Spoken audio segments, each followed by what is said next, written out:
其实呢，海顿所关心的事情无非是两个。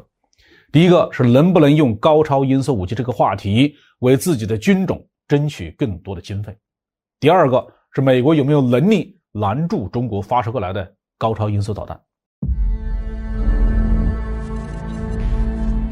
各位网友大家好，欢迎来到报民说。这期话题我们说的是中国可以先发制人核打击美国了吗？美太空军想要钱就明说嘛。俄罗斯卫星网11月17号报道说，美国参谋长联席会议副主席海顿上将日前宣称中国拥有新型的高超音速导弹之后，能够对美国发动先发制人的核打击。而在过去几十年的时间里面，美俄两国都没有机会干这种事情。海顿是美国空军的航天部队出身，如今代表着空天军列席参谋长联席会议。他这样的发言不过是吓唬非专业人士罢了。所谓核武器先发制人的供给，并不是一种技术能力，而是一种政策的选择。以中国现有的核导弹力量，不需要研制高超音速的武器，就能够对美国实施先发制人的打击。实际上，在东风5号战略导弹服役之后，中国就已经具备了这种能力，只不过中国的核政策是不首先使用核武器。即使中国研制了更新型号的投射工具，只要不首先使用核武器的政策不发生变化，美国也无需担心会遭到中国先发制人的核打击。其实呢，海顿所关心的事情无非是两个。第一个是能不能用高超音速武器这个话题为自己的军种争取更多的经费。第二个是美国有没有能力拦住中国发射过来的高超音速导弹。分军费蛋糕是美国的内政，相信美国的国会议员们自有一套逻辑和方法去决定要不要相信海顿。至于拦截高超音速的导弹，这个就有比较深刻的技术背景了。自从弹道导弹技术出现，无论美国还是苏联都非常纠结矛和盾如何结合起来发展的问题。一方面要尽量的具备打击对方的能力，另一方面要想办法拦住对方射过来的弹头。为此美苏两国开展了漫长的弹道导弹防御军备竞赛和谈判。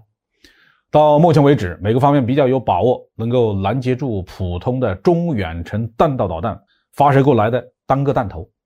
但如果是飞行速度比较快、技术比较先进的洲际弹道导弹，或者说携带了分导式多弹头的型号，那美国现在的导弹拦截技术就没有把握把它们全都拦下来。核武器非常特殊，只要漏过了少数弹头，就会给被攻击的一方造成毁灭性的后果。所以几十年来美国一直在不停地尝试各种新概念的导弹拦截技术，包括机载激光器和太空激光器等等。但是目前能够具备实战价值的还只有从地面发射拦截弹这一种。高超音速导弹给导弹防御系统提出了全新的挑战。和弹道导弹不同，高超音速导弹在飞行过程中具有非常强的机动变轨能力。传统的弹道预测方法完全不能够用来计算它的飞行航路。严格的说，高超音速导弹并不是很难发现，特别是当它进入比较稠密的大气层之后，因为飞行速度快和空气的摩擦生热非常明显，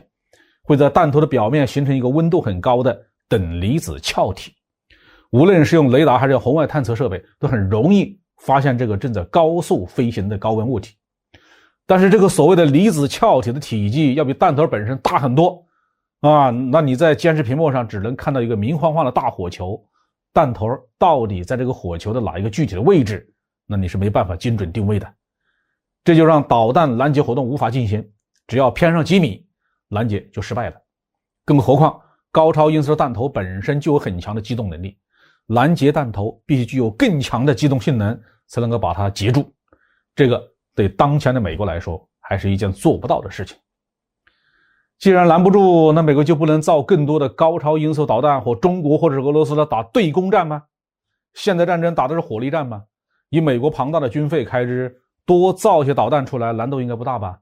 但是打对攻的话，又会让导弹防御系统失去价值，这又涉及到导弹防御内更大的一笔军费开支，就可能要面临削减了。所以回到节目之初的那个问题，海顿心心念念的还是怎么去为自己的军种多要点钱，